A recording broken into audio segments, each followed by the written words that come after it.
society as a whole has developed in such a way that it is broken up into separate nations and different religious, political, economic, or racial groups.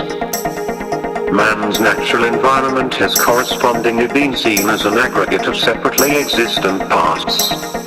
Similarly, each individual human being has been fragmented into a large number of separate and conflicting compartments, according to his different desires, aims, ambitions, loyalties, or psychological characteristics.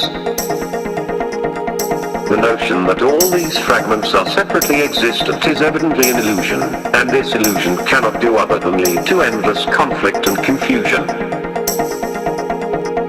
Indeed, the attempt to live according to the notion that the fragments are really separate is, in essence, what has led to the growing series of extremely urgent crises that is confronting us today. This way of life has brought about destruction of the balance of nature, worldwide economic and political disorder, and the creation of an overall environment that is neither physically nor mentally healthy for most of the people who have to live in it.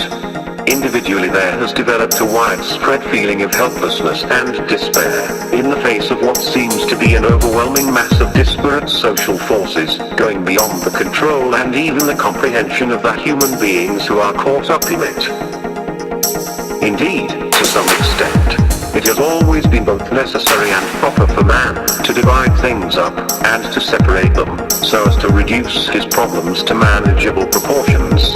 Man's first realization that he was not identical with nature was also a crucial step because it allowed him to go beyond the immediately given limits of nature.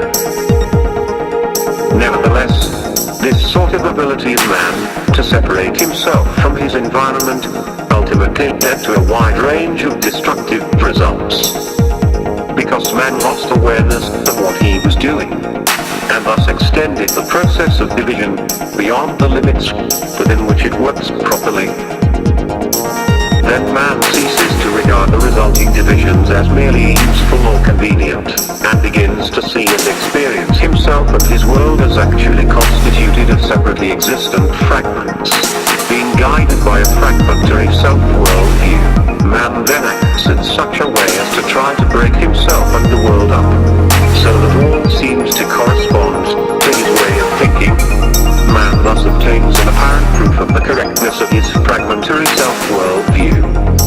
Though, of course, he overlooks the fact that it is he himself, acting according to his mode of thought, who has brought about the fragmentation that now seems to have an autonomous existence, independent of his will and of his desire.